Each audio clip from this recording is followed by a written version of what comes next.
Sometimes we have this mindset that great leaders should be these perfect humans, and they're really not. They're far from that. That's a much deeper conversation, but sometimes we don't mesh the two. To be sometimes an effective leader doesn't mean that you're a perfect human. You're listening to the Building a Coaching Culture podcast. If you need to compete and win in the 21st century labor market as an employer of choice, this podcast is for you. Each week, we share leadership development, coaching, and culture development insights from leading experts who are developing world-class cultures in their own organizations. And now, here's your host, J.R. Flatter.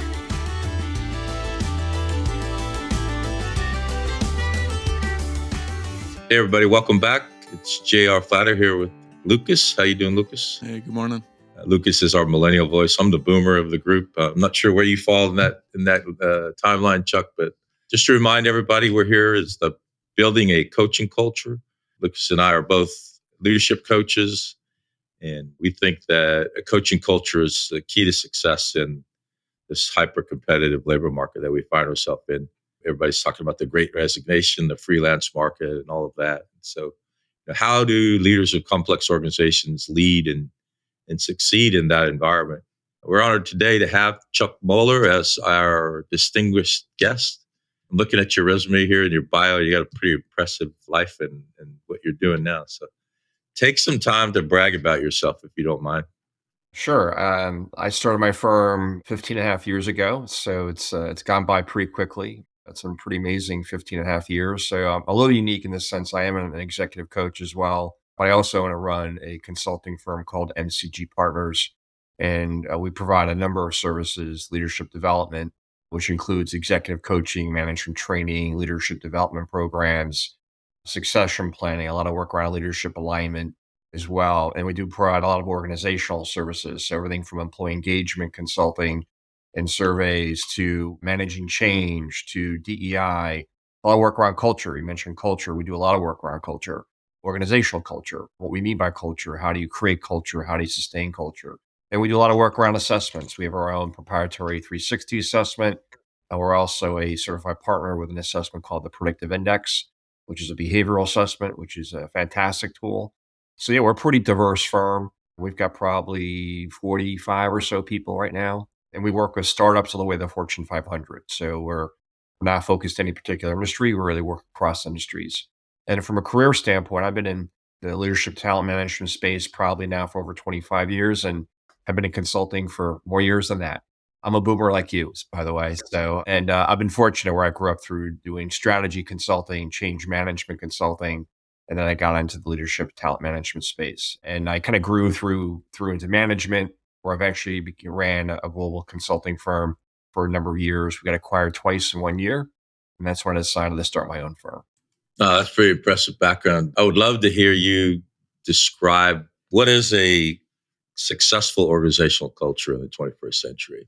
That's a really great question. I think the challenge organizations today is first defining a culture that's based upon how they define their purpose. And we talk about purpose on a very individual level, but organizations need to have a purpose. And it goes beyond just, why you're in business in terms of products and services. Like what's your aspired state? What are you always striving to be? And what's the impact you're trying to have on the customers that you serve? So your sense of purpose, that also has to be internalized. And so we always talk about brand. What's the brand that you're trying to provide out in the marketplace? That should also reflect your internal brand. Your internal brand is also a reflection of your culture. So there has to be some clarity around what do you mean by culture? And your culture essentially is a reflection of your values, what's important to you, that's going to drive your purpose, going to drive your strategy, your mission of who you're trying to be, your vision of who you're trying to aspire to be. And then those values have to be broken down into specific observable behaviors, right? Because for your culture to thrive, for people to understand what do you mean by culture?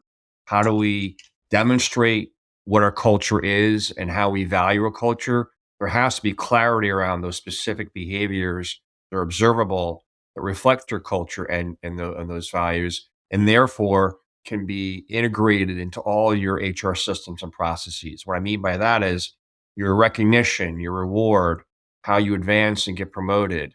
All those things have to be tied into yes, not just your performance and your ability to achieve goals and objectives, but also your ability to demonstrate those values, those behaviors that reflect overall what you mean by culture.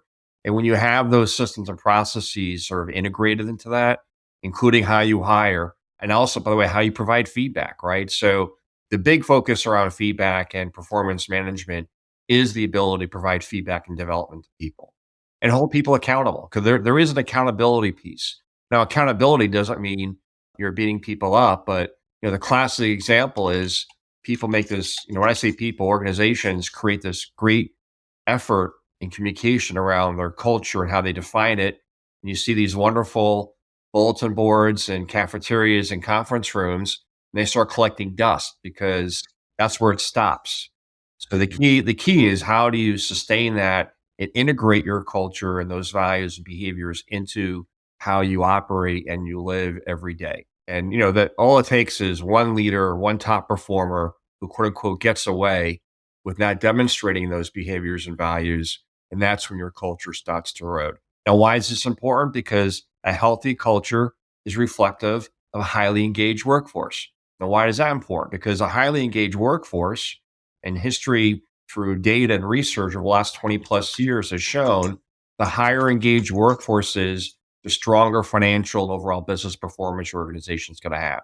There's an absolute correlation to engagement levels to financial and business performance. So that's the correlation.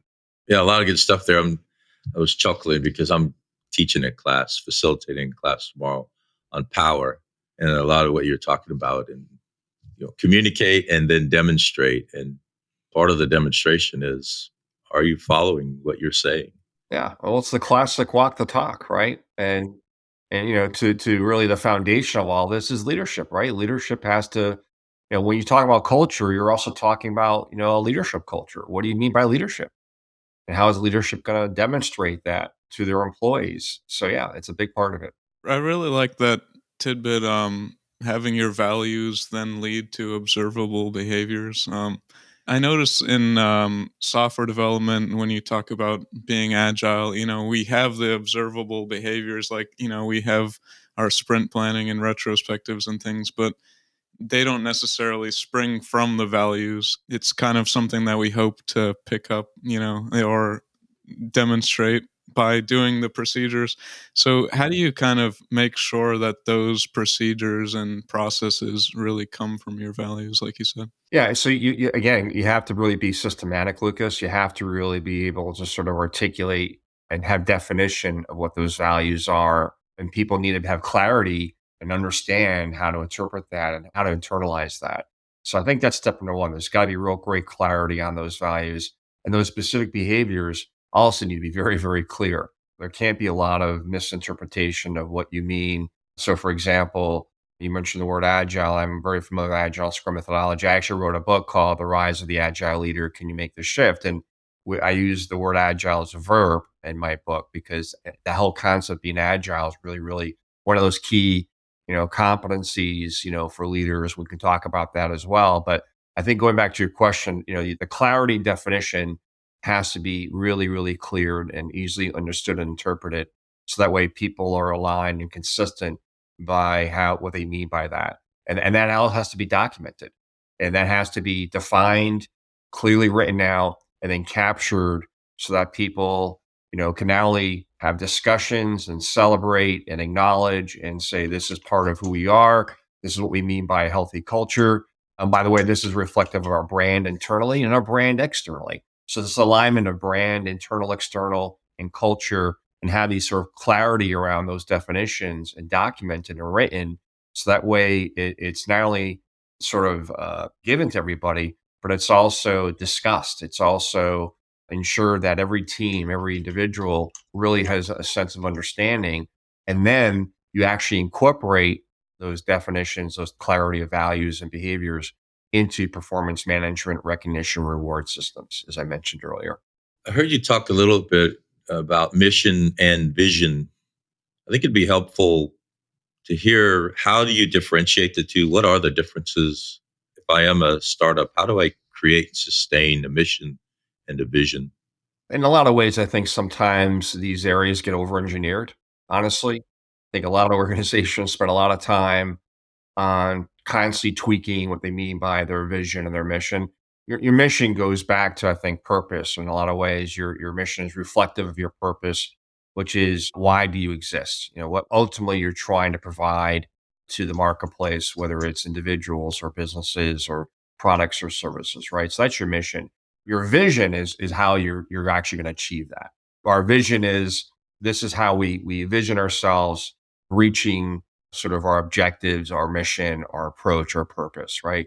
So, and that's why I use this word purpose and mission as your aspired state, because you should always be aspiring to try to get to what your purpose and your mission is, right? So it's sort of like a never-ending pursuit because the marketplace innovation is always going to evolve your services and your products. And your vision again is how you're actually going to accomplish all that. So to keep it simple, I'm definitely in the school of keeping it simple.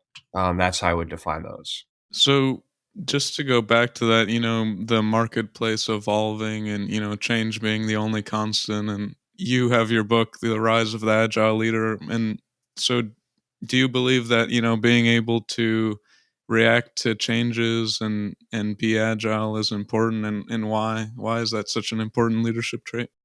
Yeah, it's for many many reasons. There's so much data out there, Lucas, that supports. Even before COVID, right? The world has been changing pretty rapidly, right? We often talk about the Amazon impact, right?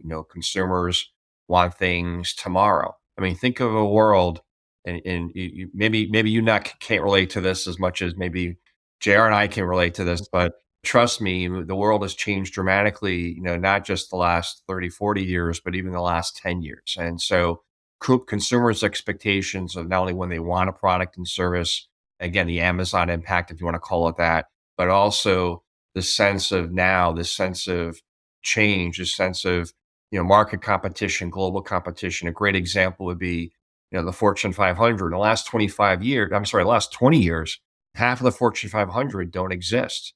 And they're actually expecting that in the next 10 years, half of the Fortune 500 will disappear. And we're talking about the Fortune 500. We're not talking about startups here. I mean, to me, that's a startling number. Now, some of that's mergers and acquisitions, right? Because if you merge a company, they're going to be off the Fortune 500. But the majority of that are companies that no longer exist. So you think about that kind of churn and that kind of change in terms of really big established companies literally no longer being part of the Fortune 500. And actually, the trickle down effect of that in terms of startups and family owned businesses and VC funded or private equity funded companies. I mean, the amount of intense change of business succeeding and not succeeding is enormous. And the impact that has on employees and customers and leaders. I mean, the complexity of the world today, now you go post COVID and you got the virtual hybrid workforce. You've got more generations in the workforce we've ever seen.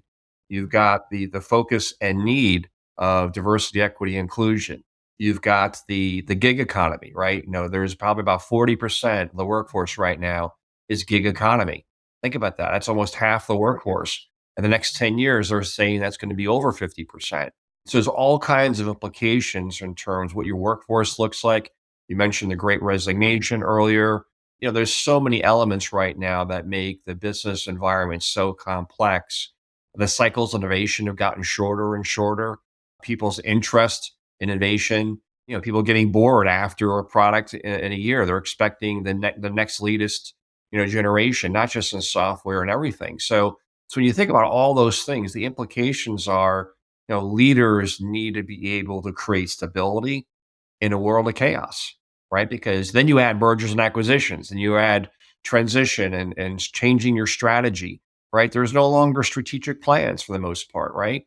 People are recognizing they have to be more nimble because by the time you create a strategic plan for 5 years, it's outdated in 6 months, right? So all these things have major implications in how you create an organization that's nimble, that can adapt to change, that's focused on innovation, and that can wear, multiple decision making abilities while you're creating not just a healthy culture and going back to some of those definitions. There's a lot more to culture, right? Culture around innovation, culture around stability and safety in terms of people feeling valued and appreciated. And when you think of all these generations in the workforce, They all have a very, very different perspective and different needs, including, by the way, this whole debate right now in the workforce of hybrid and virtual versus coming back to the office. So the complexity we have today, we've never seen in the history of, our work environment. So I see in your bio, and you mentioned in the very beginning, you have a strong background in psychometrics, 360 assessments, personality profiles. I'm kind of a yin and yang on the value of these tools. We use them a lot ourselves. So that's the yin part. The yang part is they often get overused or overemphasized. So if you could spend a couple of minutes talking about your understanding of the value of these tools and perhaps even your own tool, if you don't mind. Yeah, sure. So one, let's clarify what they are, right? A 360 assessment is a snapshot in time. It's getting feedback from your boss, your peers, your direct reports, if you have any, and other key stakeholders, other key people you have to work with to understand how you're perceived. And they're mainly written 360 assessments. In executive coaching, you're often doing verbal 360 assessments. And then, by the way, then you also assess yourself. And the value of a 360 is understanding how you're perceived by others, including your strengths, but also maybe the top 2 or 3 development opportunities where people consistently say, here are the 1 or 2 things that you can really get better at. And then how you compare yourself, right? So often we sometimes see ourselves much stronger than our key stakeholder groups may see us. So the value of a 360, it is not a performance management tool. There are organizations out there and people who are misusing a 360. It's people's opinions, and people's opinions matter.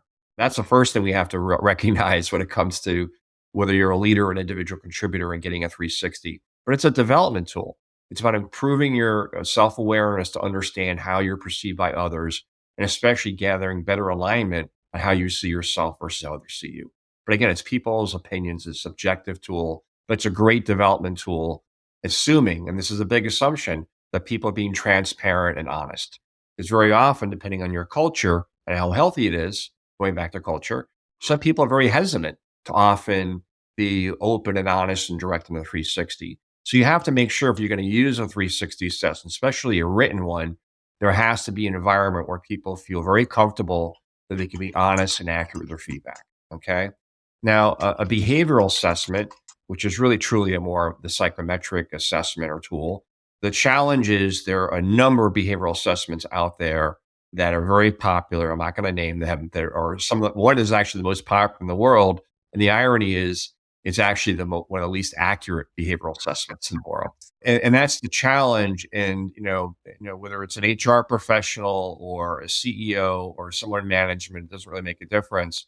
Everyone just gravitates to what's known and popular, and people don't have the time or the interest to actually determine, am I actually using an assessment that's accurate, that's going to actually get me the results I want, without necessarily saying, hey, it's a fun experience. I've heard people really enjoy it. But the problem is you take it more than once, the answers are going to be, the results will be completely different.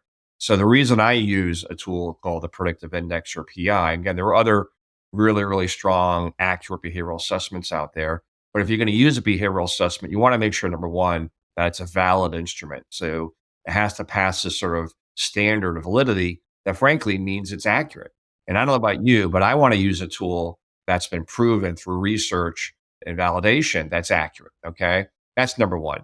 Number two, it should really translate, especially if you're in a leadership role. How does this really translate into my leadership effectiveness? So again, not to assume a psychometric tool like predictive index or PI, it's a behavioral assessment that's actually assessing who you are behaviorally. It's not opinion. It's not subjective. It's scientific tool that's accurately defining, who you are, what motivates and drives you.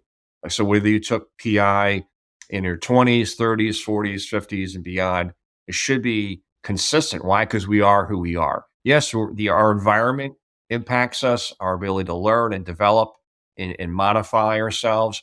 But situationally, we can modify ourselves, but we are still who we are.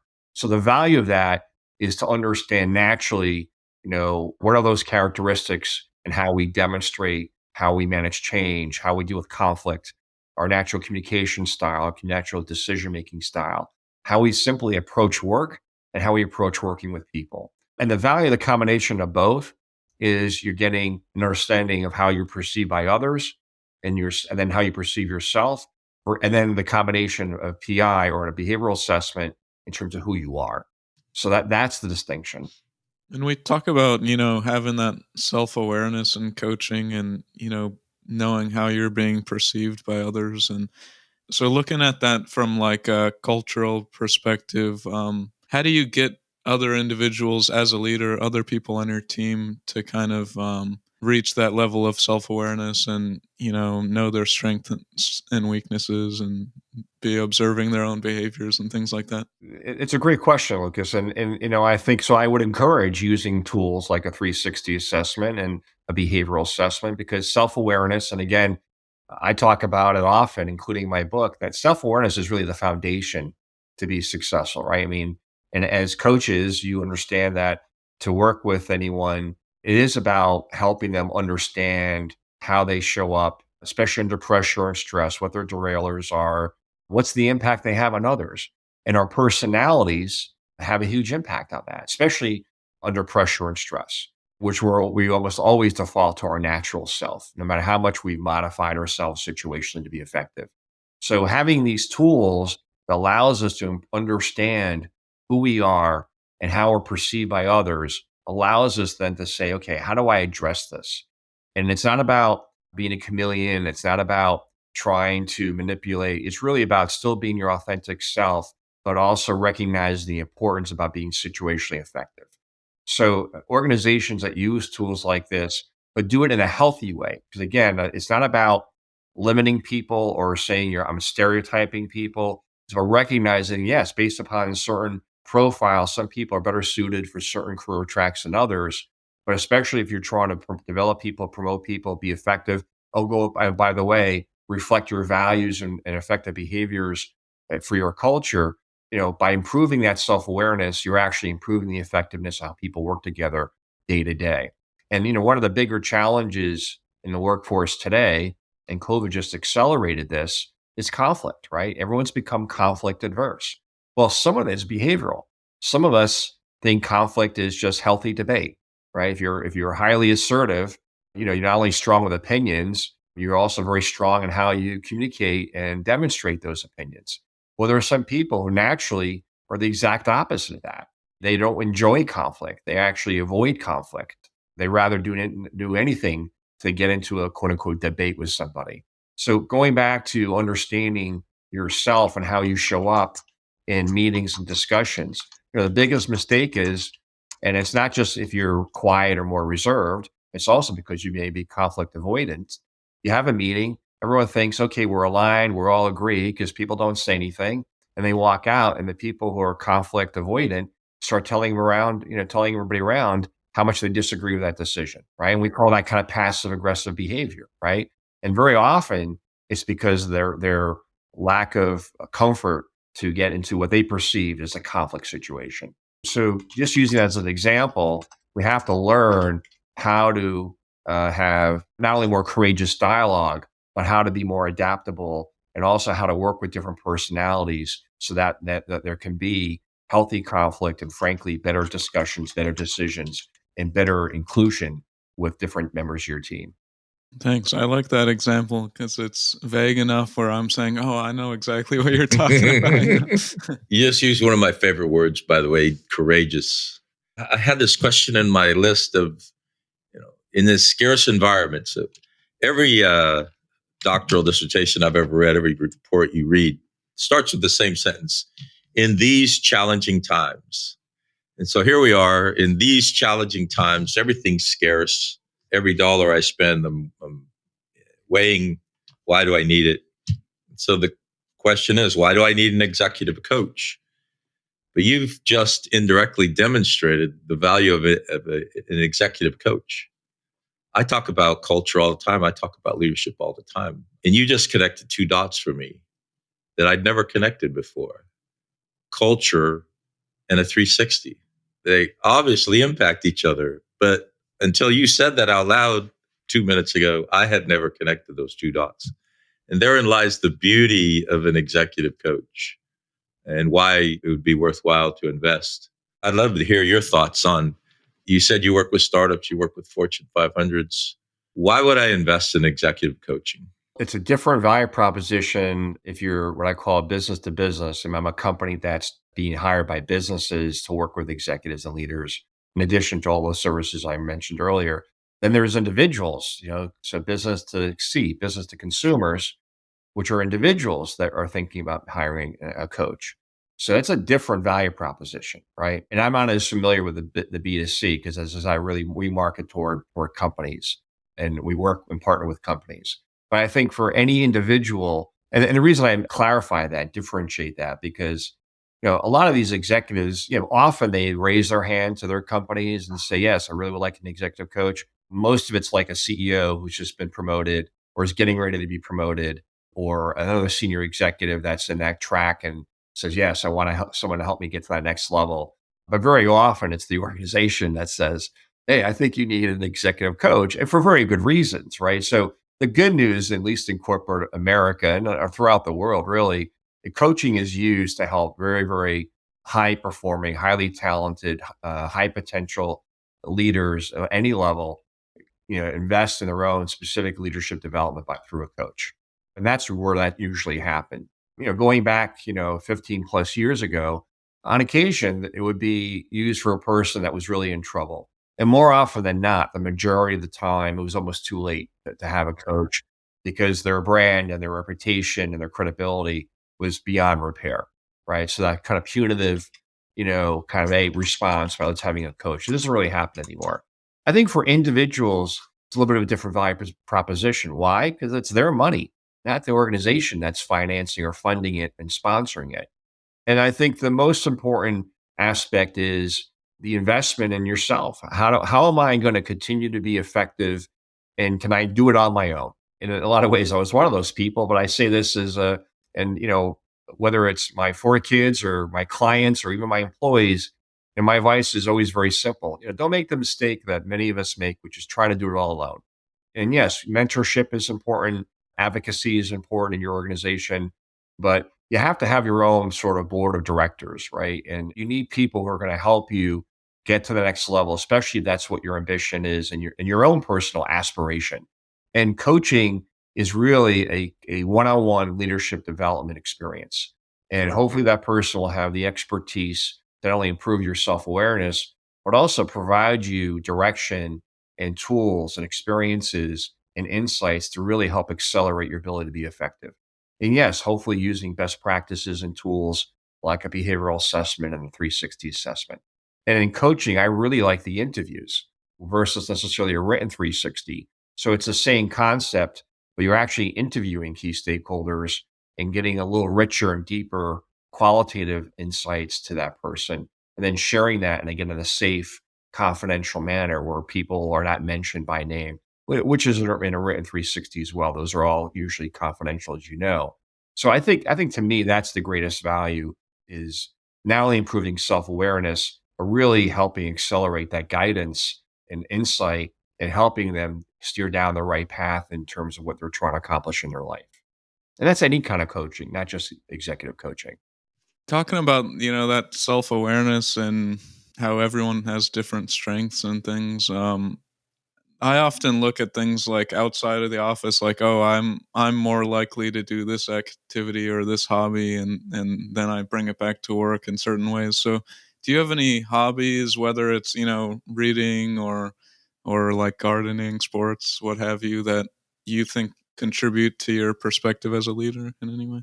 Yeah, that's a really fair question, Lucas. I think if there's anything I would highly advise to anyone is we used to talk about work-life balance, right? And I'll laugh now because what does really balance mean, right? It's not an equitable equation.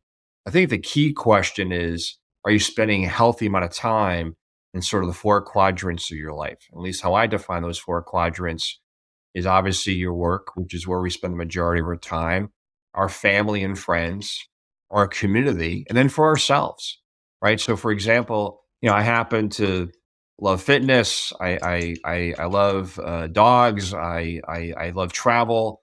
I love to play golf. I find golf to be a very serene experience and allows me to reflect and relax. And I think the key is necessarily not what your hobbies are, but what do you need as a person? What brings you sort of sense of joy and peace what's going to recharge your batteries. But most importantly, don't over rotate. A lot of people put so much of their heart and soul into their work, and then they're crushed and disappointed when they don't get that promotion, or even worst case scenario, they lose their job, and it's debilitating for them on a certain level. And all that means is, they haven't really found and invested in the rest of their quadrants in their life. And if anything, the biggest challenge most people have is they're not investing enough of themselves. They put everything into their job, sacrifice everything for their family and their friends. But the reality is, if you're not taking care of yourself, it's really hard to take care of the world around you.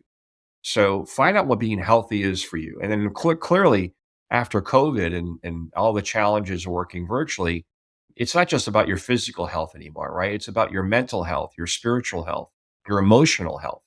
So creating time for yourself. And one of the things I talk about all the time for all of us, not just leaders, is you have enough downtime to think, to reflect.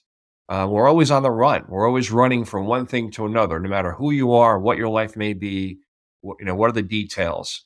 And most people don't have enough time to think, to reflect, to plan. And that's really, really critical for all the reasons we just spoke about. Yeah, I like that. Like having a bunch of plate spinning because maybe you have a win in this domain and a loss here, and Mm. you can kind of maintain your level head. Yeah, Lucas, you almost stole my favorite question I was waiting to ask Chuck the whole interview. So I saw in your bio that you're involved in this 192-mile bicycle event.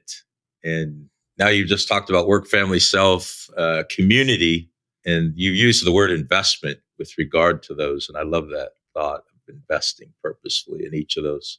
So talk to us about what this event means to you and how you worked it into your four quadrants and why. What's important about it to you? So it's a bike-a-thon, if you want to call it. It's a ride to raise money for cancer research, right? It's founded by this one individual named Billy Starr back in I think it was probably like the late '80s. If I remember correctly, his mother was dying of cancer. Actually, had or maybe already passed away, and him and a bunch of friends did this ride in 2 days. And that sort of became literally evolved into organizing more people. And next thing you know, let's raise some money. And it's actually today now the largest sports fundraiser in the United States. So in one weekend, as of right now, I think they're raising between 60 and $70 million for one weekend of biking. Okay. So it's a pretty phenomenal event. And for anyone who's been impacted by cancer, who themselves were a cancer survivor. So for me, it was a combination of two things. I've had family impacted by cancer, and it was a chance to do something that was challenging. I like to be challenged. And at the time, when I first started it, my oldest daughter was just very, very young. And actually, three of my kids were very, very young. And I needed something to get myself in shape again. So it was an excuse to say, okay, here's a really big challenge, right? 192 miles in 2 days. And oh, by the way, cancer research and the cure for cancer is something I'm pretty passionate about. It was a combination of both, right? It was a challenge. It was a physical challenge, and then also something I was very passionate about in terms of supporting, the cure for cancer. So that started that journey. It's been, I think over 30 years now. I haven't done it every year for a variety of reasons, whether it's family reasons or health reasons in terms of my back. Unfortunately, what happens, you get older, you start getting back issues, especially if you're a golfer. I love the sense of community because we're all there for a purpose, which is to not only raise money and also the emotional impact everyone's experienced, either themselves as cancer survivors or people in their families or in their social circle that have been impacted. And it's amazing to go through that whole experience and see sort of that community get together and sort of celebrate, the ability to hopefully find a cure one day. So that's the history. So this is another kind of personal question. If you could coach anyone throughout history, living or dead, or fictional or real historical figure, who would it be? Boy, that's a really loaded question. He always does this. You That's don't why have he gets to. You don't have to say. No, that's a great question. I won't go too far back in history, and I'll use something. It's a little bit of a safe response, but not completely.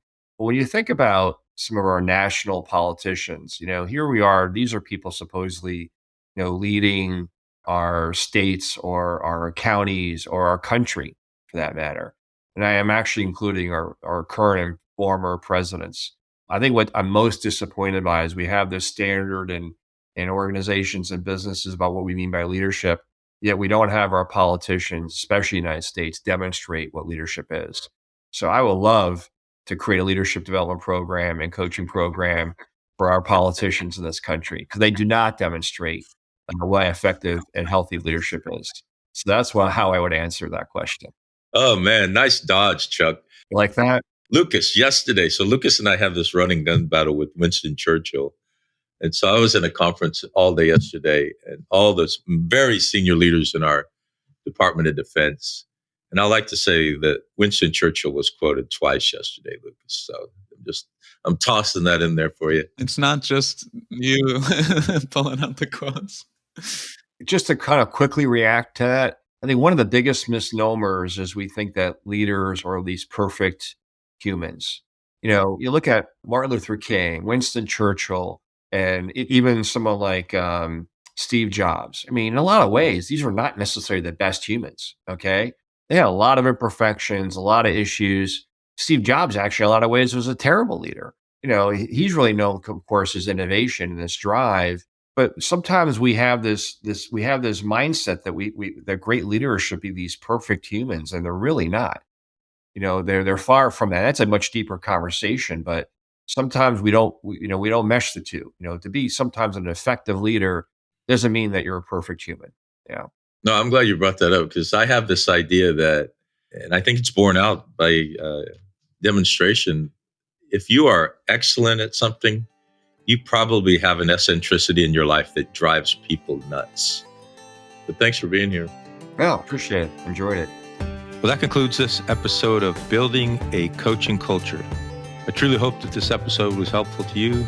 If it was, be sure to follow us wherever you listen to podcasts. Maybe stop and give us a rating or a review and share this podcast with someone who might find it helpful as well. Thanks again, and we'll see you next time.